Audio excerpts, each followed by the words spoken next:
mais uma edição aqui, mais um vídeo do canal IE, na nossa série aqui discutindo a crise, da pandemia da Covid-19.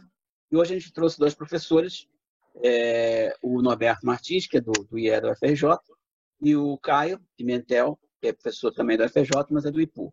Bom, o Norberto e o Caio lançaram recentemente, eu vou botar aqui na tela para vocês verem, vou falar diretamente para vocês já darem uma olhada aqui, esse texto aqui, financiamento do gasto público, controle das taxas de juro e a dívida pública. Como vocês podem ver, o Norberto e o Caio são membros desse GESP, que é o Grupo de Economia do Setor Público e o FRJ, e o link desse texto vai estar disponível aqui na descrição desse vídeo. Então, para quem se interessar aqui com a apresentação, de ter um aprofundamento no texto, pode dar uma olhada, clicar, baixar nos seus computadores aí o PDF desse texto. Bom, o Norberto e o Caio fizeram esse texto em grande medida porque, como vocês já viram, depois que começou essa crise aqui, o que o Brasil não podia gastar estava quebrado, pode gastar, e aí começou uma outra discussão, tá certo? Que é essa discussão de financiamento monetário e acho que muita confusão, né, para as pessoas. Então, na verdade, é um texto de esclarecimento sobre esse ponto de financiamento do governo, como é que ocorre, e aí a gente vai tentar ordenadamente levantar só alguns pontos principais desse texto e, como eu falei, quem se interessar e quiser se aprofundar pode ir nesses detalhes. Então, vamos começar, Roberto, falando aqui, então, uma coisa bem geral, assim, sobre financiamento, sobre déficit público e financiamento do governo. Uma primeira coisa que tem a ver com a restrição do governo, com o governo financeiro, assim, uma primeira geral para o público que está ouvindo a gente. Boa tarde, Picochete, tudo bom? Só para agradecer, como sempre, o espaço aqui no canal do IE. Acho que é uma iniciativa muito importante que a gente está fazendo nesse período aqui. E, bom, como você falou, acho que a ideia do texto foi que nas últimas semanas eu acho que muita gente se engajou nesse debate, né, sobre a viabilidade financiar, os aumentos de gastos públicos, como que você financia isso, e por aí vai. É uma discussão que vai acompanhar a gente ao longo de toda essa pandemia, né, porque a gente já está vendo que, efetivamente, isso vai restar até o final o tamanho do impacto que o governo brasileiro vai tentar gerar, embora pareça que nesse primeiro momento não seja nada muito substancial. Bom, a nossa discussão aqui, toda essa discussão assim, como financiar o gasto, aumento do gasto público, a agenda de austeridade do pós-pandemia e por aí vai, ela apareceu em vários artigos de jornais, vários vídeos, e a gente lá no grupo de estudo do setor público, né, a gente começou a discutir muito sobre isso. Ficou claro que assim, algumas pessoas usam os mesmos termos para tratar de coisas que são um pouco diferentes. Existe uma operacionalidade da coisa que não é tão simples à primeira vista, assim.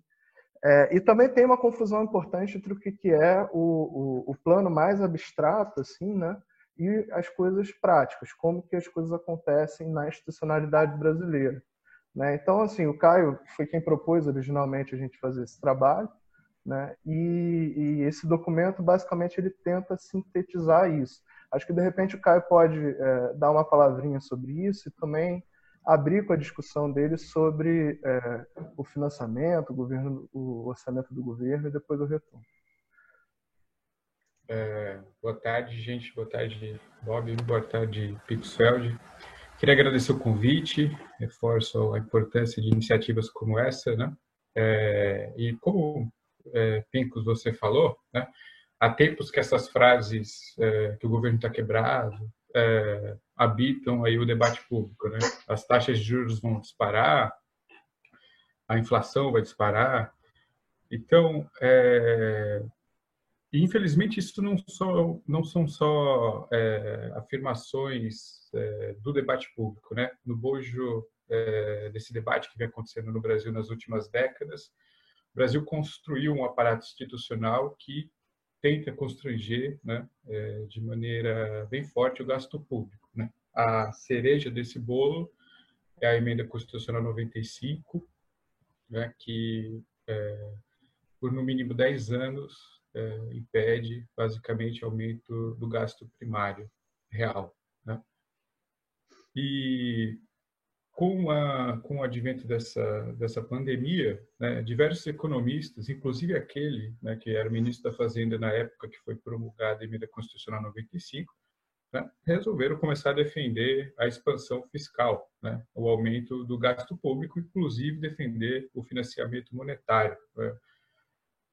Ou seja, geralmente é tido como acepção de que o Banco Central entre financiando, né? Financiamento monetário no debate brasileiro está sendo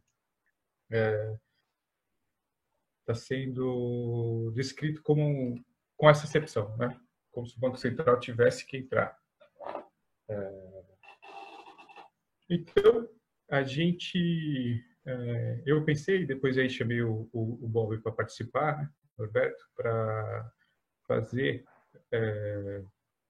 digamos, uma nota, porque muitos economistas que nunca defenderam essas posições passaram a defender, e acho que a gente notou que existiam algumas imprecisões nesse debate, e a gente quis, de alguma maneira, contribuir aí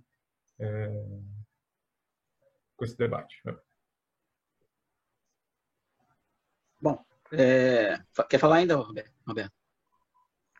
Não, eu acho que só para reiterar, assim, para todo mundo que está assistindo, o link da nota vai estar disponível aqui embaixo, quando o Pincos... E se a gente, como eu disse, eu acho que esse é um debate muito intrincado às vezes, né? Principalmente para quem não é especialista em economia do setor público, em política monetária e tudo mais. Então, se eventualmente ao longo do vídeo a gente não deixar alguma coisa muito clara, acho que coloca aqui nos comentários uma pergunta e tudo, que na medida do possível a gente vai tentar responder isso, tá bom?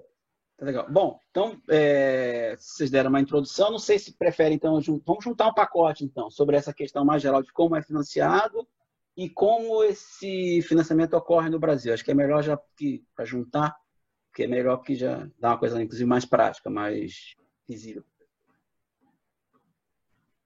Bom, então eu começo. Tudo bem, Bob? Bom, como eu disse, né, no debate brasileiro, convencionalmente está sendo chamado de financiamento monetário, aquele financiamento que aumenta, digamos, o estoque de moeda aí da economia, que pode ser visto como, né, papel moeda do poder público mais reserva bancária ou mais depósito à vista, o M0 ou M1 da economia, né? E diversos economistas, né, como o ex-ministro que eu falei, defenderam que o Banco Central fizesse esses gastos. Só que, de maneira regular, né, no Brasil, de acordo com o artigo 164 da Constituição, o Banco Central não pode financiar gastos do Tesouro. Então, para que isso acontecesse, né, você teria que fazer uma emenda constitucional e que permitisse esse tipo de pagamento. Entretanto, o que nos parece ter passado despercebido por alguns é que quando o Tesouro financia um gasto por meio de redução, né, por meio da redução do saldo da conta dele, o estoque de moeda da economia também aumenta, certo? O saldo da conta única do Tesouro no Banco Central é tido nos razonetes da economia brasileira como um passivo não monetário do Banco Central. E quando o Tesouro realiza um pagamento, né, vai para a conta de reservas bancárias do banco, né, da pessoa que está recebendo, ou da instituição que está recebendo o pagamento do governo. Então, o passivo monetário do Banco Central torna-se passivo monetário. A quantidade de moeda, aí por esses critérios de M0 e M1, aumenta, né? Então, nova moeda é criada da economia. Então, a gente que trabalha com economia do setor público, parte da identidade do setor público, né, onde de um lado a gente colocou na nota, né, gastos, mais transferência, mais juros, né, existe uma identidade com os recursos, né, impostos, variação da dívida e variação da base monetária, né.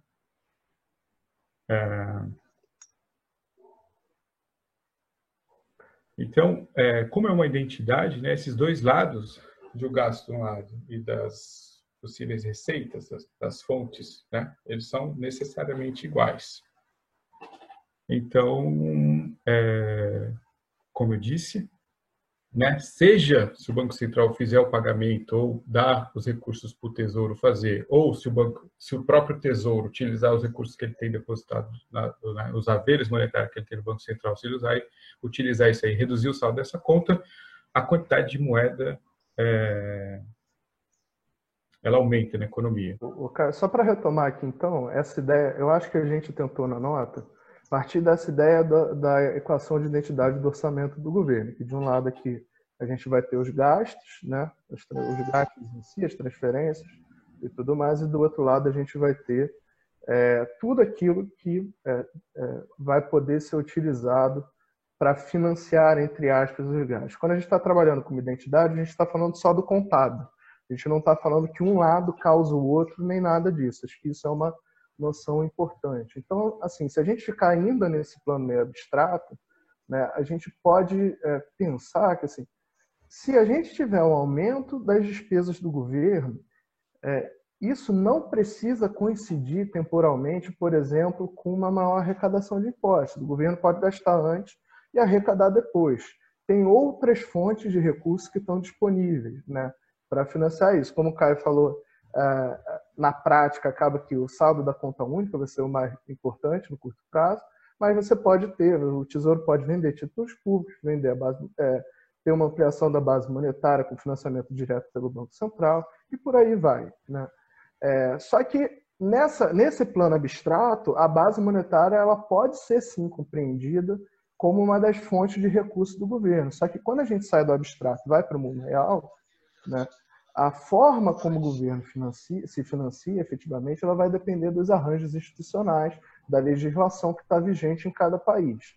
E trazendo logo para o caso aqui do Brasil, assim, no caso brasileiro, a gente tem uma proibição, uma vedação constitucional do artigo 64 que proíbe que o Banco Central emita moeda em favor do Tesouro, proíbe que o Banco Central credite a conta única pura e simplesmente numa operação fora de mercado. Esses empréstimos são efetivamente proibidos. Então, assim, eu acho que tem que voltar a uma pergunta, a gente tem esse plano teórico, mas tem o plano do mundo real aqui no Brasil. Então, como é que o governo gasta no Brasil? Só vou tentar reorganizar um pouco o que o Caio falou. No Brasil, o Tesouro Nacional tem uma conta no Banco Central, essa chamada conta única, né? Por ali vão passar todos os recursos do Tesouro. Quando o Tesouro vende títulos públicos, quando ele recolhe impostos, mas também, por exemplo, quando as estatais repassam lucros ao Tesouro, quando o BNDES repaga a dívida que ele tem ao Tesouro, tudo isso vai para essa conta do Tesouro Nacional ali no Banco Central, né? Quando o governo decide fazer qualquer pagamento, por exemplo, quando ele vai pagar a renda básica emergencial, agora que a gente está discutindo, né, você tem uma transferência que acontece no próprio balanço do Banco Central. Os recursos eles vão sair dessa conta única do Tesouro e vão ser transferidos para as contas correntes das pessoas nos seus respectivos bancos. Aqui no nosso exemplo da renda básica emergencial, isso vai para a conta das pessoas na Caixa Econômica Federal, né? Então, os depósitos, as reservas bancárias da Caixa Econômica Federal vão ser creditadas com aqueles valores que vão ser debitados da conta única do Tesouro. Eu não sei se o Caio quer complementar com alguma coisa. Poderia, né? Poderia complementar dizendo que, então, quando o Tesouro gasta, o que tem? Tem um reordenamento do passivo da autoridade monetária, né? Passivo não monetário, que é esse saldo da conta única, vai virar um passivo monetário, que são as reservas bancárias, né? Das instituições, das pessoas que estão recebendo pagamento. No caso que o Bob falou, da renda básica emergencial, é a Caixa Econômica. As pessoas estão recebendo via Caixa Econômica.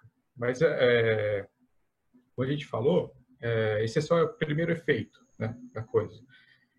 E, entretanto, por exemplo, quando o governo paga via a redução do saldo dessa conta, né, como a gente falou, isso aumenta o estoque de moeda e isso vai gerar repercussões na economia, né, que vai exigir, como a gente vai discutir aqui hoje, ações do Banco Central, né? Bom, então já que você levantou a bola, vamos cortar então, exatamente. Vamos falar então sobre essa questão de quando você aumenta a base monetária, quando você aumenta essa expansão monetária, qual é o efeito disso e como os bancos reagem a isso, tá certo? Esse dinheiro vai parar na mão de uma pessoa, vai gastar, vai parar num banco, no final das contas ele começa no banco, vai para as pessoas, roda, roda e volta para os bancos. Então, qual é o efeito desse mecanismo, dessa ciranda que acaba nos bancos e o que os bancos, no final das contas, acabam fazendo para realocar esses recursos que estão agora na carteira dele? Eu acho que eu posso começar. Bom, acho que a primeira noção, para ter bem claro, acho que de fato toda vez que o Tesouro gastar, toda vez que ele resolver fazer qualquer tipo de gasto, ele vai estar injetando moeda nova na economia, fora nas mãos dos agentes privados, fora do setor público, né? Então, do ponto de vista do setor privado, em geral, né, ele vai precisar decidir o que ele vai fazer com o aumento dessa moeda nas suas mãos, né? Para a gente se ater ao exemplo da renda básica emergencial, por exemplo. Quando o Tesouro creditar a conta das pessoas na Caixa Econômica Federal, elas vão ter uma decisão para fazer. Se elas vão gastar esse dinheiro, por exemplo, para comprar comida, para pagar as contas de casa, ou se elas vão guardar um pouco desse dinheiro, alguma contingência no meio dessa crise, né? E ainda tem uma segunda decisão, assim, caso elas decidam guardar esse dinheiro, se elas vão deixar esse dinheiro na conta delas da Caixa Econômica Federal ou se elas vão sacar isso e guardar debaixo do colchão, porque essa é uma discussão que está aparecendo bastante aqui no Brasil. Nesse sentido, gente, eu acho que é importante ressaltar, porque é importante ressaltar que, por mais que as pessoas que recebam pagamento da renda básica emergencial não estejam muito acostumadas a utilizar o sistema bancário, porque, digamos, tem sido levantado, vamos lá, vou refrasear. É importante ressaltar que esses recursos, uma hora ou outra, é muito provável que voltem a circular dentro do sistema bancário, né?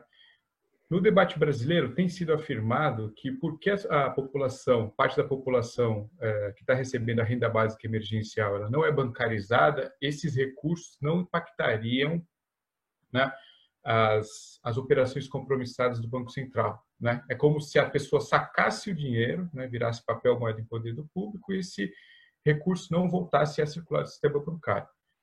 Ó, sobre isso, a gente, digamos, precisa pensar o seguinte: uma pessoa que está recebendo esse auxílio emergencial, né, R$ 600, muito provável que, né, ela não consiga poupar a partir desse dinheiro, muito menos que vai poupar na forma de papel moeda, né? Ninguém está colocando dinheiro embaixo do colchão. Então, uma vez que essa pessoa vai gastando a quase totalidade desses recursos, né, então o cara vai lá no supermercado e gasta o recurso, né? O supermercado, obviamente, vai ter uma conta, vai depositar esse dinheiro. E esse dinheiro volta, né, para... uma vez que foi para o supermercado deposita, esse dinheiro volta a circular dentro do sistema bancário, né? E aí, no caso do sistema bancário, assim, eu acho que a primeira coisa para a gente lidar com isso é, uma vez que os recursos estão de volta, estão ali circulando dentro do sistema bancário, eles têm que lidar com uma primeira questão, os bancos, né, têm que lidar com uma primeira questão que é regulatória, que tem a ver com os recolhimentos compulsórios, né? Essa medida é uma medida que o Banco Central impõe, o Conselho Monetário Nacional e o Banco Central impõe sobre os bancos que captam depósitos do público, mais amplo, né, para assegurar que, se as pessoas decidirem sacar o seu dinheiro, os bancos vão ser capazes de honrar as obrigações que eles têm, né? No caso dos depósitos à vista, em específico, os bancos são obrigados a manter 21% dos recursos dos depositantes sob a forma de dinheiro no Banco Central. Ou seja, se nessa renda básica emergencial alguém depositar R$ 100 na Caixa Econômica em depósito à vista, compulsórios sobre esses depósitos vão ser de R$ 21. Depois de um certo intervalo de tempo, né, a conta da reserva bancária da Caixa vai ter que ter esses recursos lá, só que ainda sobram 79% dos recursos, R$ 79 nesse exemplo aqui, que os bancos vão poder usar para outros fins, para outras coisas. E aí é preciso enfatizar que a base monetária, gente, papel moeda em poder do público, mais essas reservas que ficaram ociosas que o Bob estava falando, elas não pagam juros nominais, né? E é por isso que o sistema bancário vai procurar, né, rentabilizar de alguma forma esse dinheiro, tá? E aí os bancos podem começar a emprestar um para os outros, né? Pode também comprar títulos públicos, né? É importante ressaltar que quando um banco, digamos, se a quantidade de moeda aumentou na economia, o empréstimo de um banco para o outro não vai resolver o problema de alocação para o setor bancário de forma agregada. Vai depender da estratégia de qualquer um, e o Banco Central está assistindo isso que está acontecendo no mercado interbancário, e ele consegue, através... No Brasil se dá, sobretudo, por meio de operações compromissadas, né, como o Banco Central regula a taxa básica de juros, né? E aí ele fornece, vende títulos públicos para o setor bancário, né, com a obrigação de recomprar esses títulos públicos, ou seja, ele permite que essas reservas que não eram remuneradas do setor bancário passem a ser remuneradas por meio, né, dessa operação compromissada. E aí, só para fechar esse quadro, de repente, Pincus, só para ter uma noção. Então, recapitulando mais ou menos tudo isso. Então, quando o Tesouro gasta, tem um aumento da base monetária, né, com tudo mais constante, e esse tudo mais constante é muito importante aqui, porque vão ter vários fatores que vão influenciar a variação da base monetária, né? Mas supondo que tudo fique constante, quando há um aumento dessa base, os bancos vão ter mais recursos disponíveis para ofertar, ou para outros bancos, ou para fazer outros tipos de operações, mas principalmente aqui para a nossa discussão, para ofertar aos seus pares no mercado interbancário. Então, assim, o que acontece? Isso vai fazer com que a recompensa que esses bancos vão exigir dos outros para abrir mão desses recursos, né, para emprestar, seja menor. Uma outra forma de pensar é, dado que a remuneração das reservas livres no Banco Central hoje ela é zero, né, é melhor eu ganhar qualquer coisa acima de zero, né? Então, esses recursos vão acabar, de alguma forma, pressionando a taxa de juros no interbancário para baixo, né? E o Banco Central vai ter, então, que intervir, vai tentar, justamente porque ele tem que controlar essa taxa, a famosa taxa Selic aqui no Brasil, né? Ele vai ter que intervir para contrabalançar essa pressão baixista se não houver nenhuma mudança na meta da taxa, né? De qualquer forma, nesse caso, se no primeiro efeito tem sobre a base monetária, num segundo momento, o Banco Central, de alguma forma ou de outra, vai ter que agir.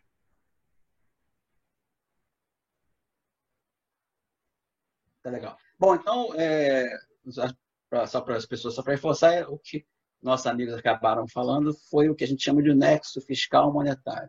Ou seja, como a atividade fiscal afeta as questões monetárias e qual é a reação que acaba tendo no sistema e como o Banco Central atua.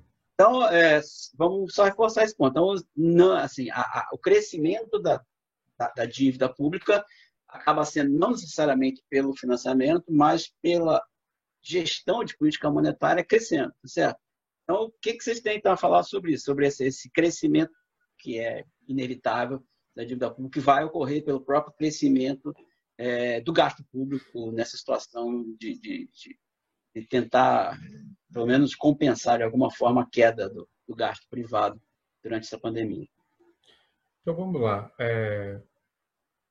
Então, assim, para que a taxa de juros, né, não desvie da meta estabelecida pelo Copom, o Banco Central é obrigado a agir sempre que as reservas bancárias, né, aumentem e esse aumento seja indesejado pelos bancos, né?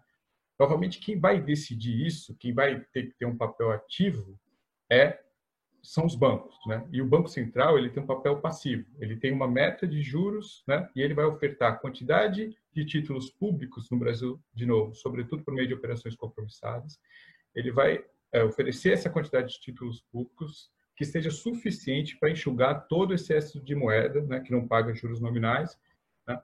Então, a dívida pública aí ela é um produto, né, sobretudo da administração da taxa de juros pelo Banco Central, né? Depois, na outra ponta, o Tesouro vai ofertar títulos no mercado primário, mas o Banco Central é o agente que tem por missão controlar a taxa básica de juros da economia. Eu acho que só para lembrar também, embora aqui no Brasil a principal operação seja as operações compromissadas, só para lembrar, a taxa Selic é a taxa média das operações compromissadas que são pactuadas com juros pré-fixados, o vencimento de um dia, né? O Banco Central ele vai atuar de modo a suavizar a formação da taxa Selic ao longo do tempo. Então, ele vai fazer uma série de operações compromissadas, não só com vencimento em um dia, mas com vencimentos mais longos e tudo mais, para poder estabilizar a taxa. Ele também tem outras, em casos mais extremos, ele também tem outras operações que ele pode fazer. Ele pode, inclusive, vender títulos públicos que estejam na sua carteira diretamente para o mercado. Sem compromisso de recompra nenhum do futuro, nada disso. É o que a gente chama de operações definitivas, que vão, nesse contexto, ser feitas também para enxugar a base monetária. Mas isso é muito menos corriqueiro do que as operações compromissadas. Mas o importante é que nessas duas operações, nas compromissadas e definitivas, o central é que a taxa Selic vai ficar na meta. Então, o aumento do saldo disso vai sim representar um aumento da dívida pública do setor público, ou seja, com o Banco Central consolidado, e também um aumento da dívida pública do governo geral, sem o setor público, sem o balanço do Banco Central consolidado. Então, mesmo que o efeito inicial do aumento dos gastos, do financiamento monetário dos gastos do Tesouro, não seja o aumento da dívida, num segundo momento, da dívida do governo geral, tá? Num segundo momento, por causa da política monetária, isso vai bater. Então, só para fixar bem o ponto que assim, a ideia de que no Brasil o financiamento monetário do déficit não vai impactar a dívida pública, ela é incorreta por causa da institucionalidade vigente. Se eventualmente a gente tivesse uma outra institucionalidade aqui, talvez a gente tivesse um outro resultado. Exato. Por exemplo, né, se o Banco Central controlasse a taxa de juros por meio de depósitos remunerados, por exemplo, né, como esse passivo do Banco Central não estaria no indicador de dívida bruta, não teria aumento da dívida. Mas, gente, isso é só o indicador, né? Se considerarmos que a dívida é por exemplo, outro conceito de dívida, isso se elevaria também. Então assim, é possível, né? É possível que haja uma diferença nos custos da dívida pública se, por exemplo, o financiamento monetário fosse adotado, né? Isso acontece por quê? Porque, respeitando a institucionalização vigente, se o financiamento monetário fosse adotado, é possível que, né, a parcela da dívida indexada à Selic aumentasse, né? E como o Tesouro, né, o título que ele tem indexado à Selic é só um título, né, entre outros, né, que, por exemplo, pode colocar IPCA mais uma taxa de juro real, pode colocar título indexado ao câmbio, né? O Tesouro tem uma gama de taxas de longo prazo. Então, assim, e a Selic, as expectativas quanto ao futuro da Selic, elas tendem a ser o custo básico da dívida pública. Então, assim, se a parcela da dívida pública indexada à Selic aumentar, né, é possível que o custo da dívida pública se reduza, né? Isso vai depender, em última instância, né, da própria estratégia que o Tesouro vai seguir, né, de minimizar o Tesouro basicamente tem duas coisas no horizonte dele, que é minimizar o custo de rolagem da dívida pública, o serviço da dívida pública, e alongar o horizonte. A gente depois pode até discutir por que isso, mas isso são fatos. Vão estar lá todo ano nos planos anuais de financiamento do Tesouro, e isso, em geral, é uma meta. Então, basicamente, o que pode acontecer é que, olha, o financiamento monetário vai gerar uma dívida cada vez mais indexada à Selic, e se a gente optasse por outro tipo de financiamento, que na verdade é o que existe hoje, né, aqui no Brasil, o custo de rolagem dessa dívida poderia ser um pouco maior. Bom, então a gente tentou fazer vocês bravo esforço aqui, tratar de um tema árduo, que é exatamente da relação, a gente chama nexo fiscal e monetário, como o financiamento do governo acaba impactando na expansão da moeda, depois variação da dívida e manutenção da taxa de juros. Agora, essas variáveis todas, elas se relacionam com variáveis macroeconômicas, que é a discussão que todo mundo faz, da inflação, sobre a própria relação entre o estoque e a taxa de juros, sobre o balanço de pagamento. Então, assim, como último ponto, eu acho importante a gente tentar não se aprofundar, mas pelo menos uma geral sobre essas conexões, tá certo? De taxa de juro, a questão distributiva também é importante, afinal de contas, a taxa de juro e o pagamento de juros sobre a dívida são uma relevante variável distributiva, né? Porque quem recebe são as pessoas que têm a dívida, são pessoas com renda mais elevada. Então, só para a gente, assim, a gente já tentou mapear o financiamento do governo, o impacto do financiamento do governo na moeda, taxa de juros. Agora vamos tentar fazer só uma conexãozinha disso com variáveis macroeconômicas relevantes. Essa discussão sobre o impacto disso nas variáveis macroeconômicas tem, no debate brasileiro, sobre essas questões, aparecido com o conceito de conta da pandemia, né? Como se ela fosse gerar um fardo muito pesado para o futuro. Essa ideia, ela parece embutir a noção de que o Estado brasileiro é, ou pode ser, de alguma maneira, restrito a fazer esses pagamentos da dívida pública. E essa não nos parece uma, digamos, o Estado brasileiro não é restrito desse ponto de vista, não há nenhum problema de rolagem da dívida pública, a dívida enquanto em estoque é problema do Banco Central, né? Os pagamentos e a rolagem do Tesouro não apresenta problema nenhum, nunca apresentou, nem nos anos 80, quando você tinha período de alta inflação, digamos, o Tesouro não enfrenta problemas para a rolagem da dívida pública, né? O Estado brasileiro, né, por meio do Banco Central e do Tesouro, ele define as taxas de juros da dívida pública, certo? E do ponto de vista de alguns receios, né, que pessoas têm, digamos, alguns comentaristas têm falado sobre inflação, né, infelizmente nós temos visto mais mudança nos preços relativos que tem afetado os trabalhadores, né, do que uma mudança do nível, né, da inflação. Então, o financiamento monetário ou esse déficit público, ele nunca é inflacionário por si mesmo.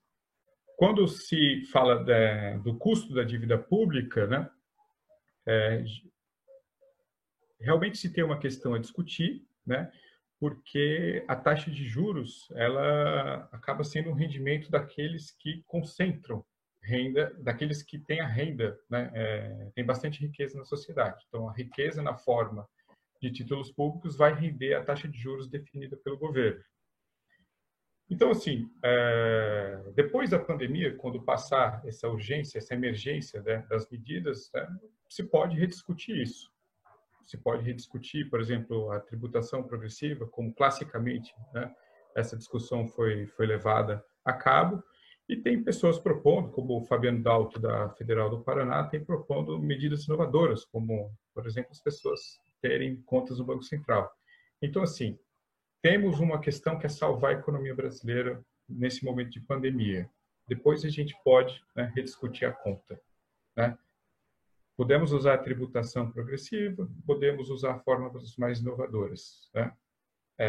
O importante agora é salvar a economia brasileira.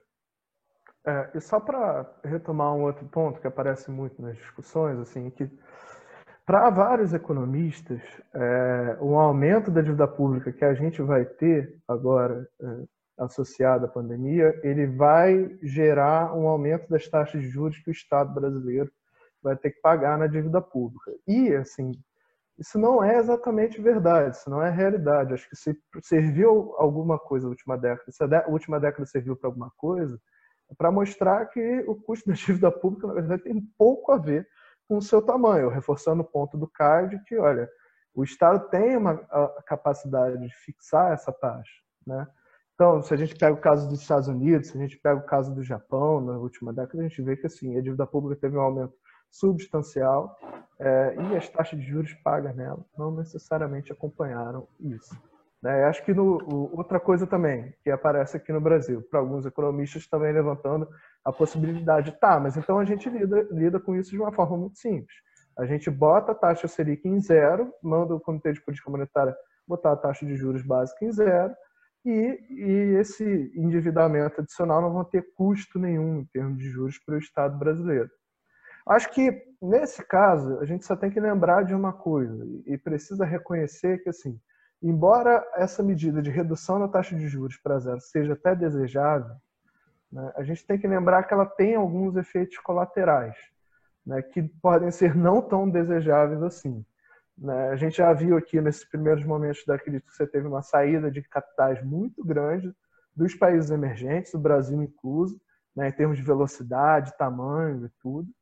né? No Brasil, a gente não tem nenhum tipo de controle de capital mais rigoroso em vigor, né? E não está discutindo isso está fora da agenda do governo atual, né? Então, assim, levar a Selic a zero nesse momento, ela pode sim criar algumas pressões em termos da taxa de câmbio, pode engendrar novas depreciações, enfim. Isso, além de ter alguns impactos na distribuição de renda, ele também, nesse momento mais crítico, vai eventualmente onerar importação de insumos essenciais, respiradores, outros equipamentos médicos, que a gente não produz mais aqui, né? Então, eu acho que tem, só para pontuar uma coisa importante, eu falo por mim e pelo Caio, mas ele pode me corrigir depois, é só se a gente acredita que o Banco Central ele deve ir tão longe quanto possível nessa empreitada de reduzir a taxa de juros, só que ele tem que levar em consideração e pesar outros fatores, os riscos eventualmente cambiais associados a isso, os impactos disso sobre o endividamento das empresas e tudo mais, para pesar como que essa taxa de juros vai impactar efetivamente a médio e longo prazo no custo de rolagem da dívida e, eventualmente, na distribuição de renda aqui no Brasil. Exato.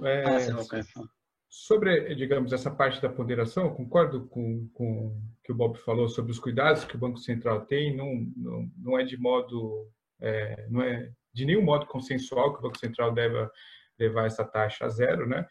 O Banco Central precisa ponderar a taxa externa, risco do país e as expectativas de desvalorização da moeda. O real está tendo recorde de desvalorização entre as economias emergentes. Isso não tem impactado o índice de inflação, mas tem impactado a distribuição de renda aqui. E num momento como esse, pode agudizar os problemas, né, das pessoas mais pobres. Aí eu só queria retomar um último ponto que ficou em suspenso, que é sobre a inflação, né? Parte dos economistas associam seus medos do financiamento monetário, né, devido aos riscos de inflação, né? E os gastos e as transferências do setor público, né, elas só serão inflacionárias se elas forem excessivas, ou seja, se elas pressionarem, né, o produto potencial da economia, ou se elas pressionarem a capacidade de importação da economia. Tá? A gente está longe desses dois limites que poderiam tornar os gastos e as transferências do governo inflacionários, né? Então, acho que esse medo agora de inflação é um medo que não tem, digamos, sustentação, né, na realidade, porque a gente consegue controlar, consegue ver o que está acontecendo, né, tanto do ponto de vista da capacidade ociosa quanto do ponto de vista externo, e isso não tem pressionado a inflação. A forma de financiar os gastos, ela não é inflacionária em si, né? Bom, então, a gente já passou, a gente começou com como financia o governo, qual é a conexão desse financiamento do governo com a dívida pública, a taxa de juros, os impactos dessa taxa de juros, a conexão desse financiamento e da formação da taxa de juros com outras variáveis macroeconômicas. É muita coisa, mas ainda assim, aí vocês querem, obviamente vocês querem uma mensagem final, alguma palavra final de vocês, alguma coisa que querem reforçar, querem citar, só para... Tá, deixa eu começar então a finalizar. Obrigado, Pinto, obrigado pelo espaço mais uma vez. E aí eu vou só tentar aqui, já que você recapitulou, eu vou tentar recapitular também, e talvez as 4 mensagens principais que a gente queria deixar com essa nota, que a gente escreveu e tudo, e com essa discussão aqui do vídeo também. Acho que a primeira mensagem, né, vamos lembrar que o financiamento monetário do déficit, no atual arranjo institucional brasileiro, ele também vai ter impactos sobre a dívida pública. Entretanto, isso não tem nada a ver com o fato de o governo brasileiro encontrar algum tipo de restrição para financiar as suas despesas em moeda local. Segunda mensagem, né? Sempre que o governo federal for gastar, você vai ter, na prática, um débito na conta única, um aumento da quantidade de moeda disponível da economia ali.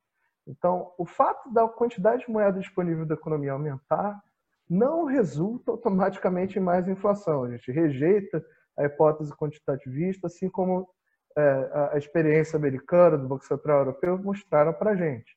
Né? A inflação ela vai depender das condições da economia, dos custos, da ociosidade dos recursos e por aí vai. A terceira mensagem, que é bem importante, ainda que fixar a taxa Selic em zero possa ser sedutor, a gente acha que a gente tem que pesar um pouco os efeitos colaterais disso e evitar esses efeitos colaterais indesejados. Entretanto, o Banco Central deve ir tão longe quanto possível nessa redução, né? E, por fim, né, uma última mensagem aqui é que a restrição ao aumento do gasto público, dada pelas regras fiscais atuais, em tempo de normalidade, né, ela precisa ser revista para que a gente possa voltar a usar a política fiscal para gerar emprego, para fornecer serviço público de qualidade, para se preparar para uma próxima pandemia eventual no futuro e para promover o desenvolvimento econômico. Eu vou deixar com o Caio, mas assim, eu hoje sou bastante pessimista em relação a essa possibilidade de reativação da política fiscal. Nosso ministro da Economia, o Paulo Guedes, já disse que saída da crise por aumento de gastos e impostos não vai ser com a gente, né? Já disse agora no vídeo de sexta-feira de que colocou uma granada no bolso dos funcionários públicos. E não são os juízes, os fiscais da Receita que ganham mais de 30 mil. É uma granada no bolso de mais da metade dos funcionários públicos que ganham até 3 salários mínimos, né, que não vão ter nenhum tipo de reajuste nos próximos anos. Então, ele pode ter ido quantas vezes ele quiser, mas, acima de tudo, a fala dele não é uma fala técnica. É o que a gente mostra na nota, assim, que ela é uma decisão política a favor da austeridade. Mas eu encerro por aqui, vou deixar o Caio eventualmente explorar as alternativas que a gente tem para o futuro e agradecer o espaço mais uma vez, agradecer quem está vendo a gente aí. E como eu disse antes, qualquer coisa, bota uma pergunta aqui, se não ficou claro, a gente vai tentar responder na medida do possível. Bom, acompanhando o Bob, né, eu partilho do pessimismo em relação a qualquer medida que seja esboçada aqui seja adotada por esse governo, né? Entretanto, a política às vezes impõe circunstâncias, né, que exigem pragmatismo. Antes dessa pandemia, por exemplo, era impensável esse governo ter adotado qualquer forma, por exemplo, desse auxílio de renda básica emergencial, certo? A agenda da reeleição também pode impor algum tipo de tolerância, né, ou pausa para essa agenda ultraliberal, né, como tem sido chamada. Do ponto de vista da agenda fiscal dos próximos anos, a gente lembra, né, na nossa nota, que em vez de mudar a institucionalidade de maneira permanente da política fiscal, essa mudança só vale para o período de calamidade pública. Nesse período, de acordo com o decreto que reconheceu esse estado de calamidade, ela só dura até dia 31 de dezembro. Por mais que seja renovado, as autoridades, né, as políticas, as autoridades econômicas, elas têm falado que não pretendem mudar de forma permanente, né? E aí nós não vemos saída, né? Não vemos saída do ponto de vista econômico, né, da reprodução material da população. As condições materiais da população não vão melhorar enquanto o Brasil ficar restrito, né, por esse conjunto de regras fiscais que tem a Emenda Constitucional 95 como a cereja do bolo. Mas tem um bolo, né? Os entes subnacionais estão restritos do ponto de vista fiscal com a lei de responsabilidade fiscal, né? E aí fica muito difícil, né, do setor público como um todo utilizar a política fiscal para, né, prover bens e serviços públicos, né, promover o desenvolvimento econômico e tudo mais. Então, acho muito difícil que o governo tenha alguma alteração muito forte nesse sentido, né? Embora a gente já viu que marginalmente possa ter alguma coisa. Agora, do ponto de vista da agenda de pesquisa, né, porque assim, a gente tem que se preparar também em colocar uma certa discussão, porque do ponto de vista político, maré vai e maré vem. E aí, proclamar, né, os pesquisadores, né, da agenda de política fiscal, né, que não basta negar o atual estado de regras, né, da política fiscal. Então, a gente precisa, né, ter cada vez mais pesquisadores engajados no sentido de pensar a política fiscal, né, com outros princípios teóricos, né? O princípio da demanda efetiva, pensado no curto, no longo prazo, né?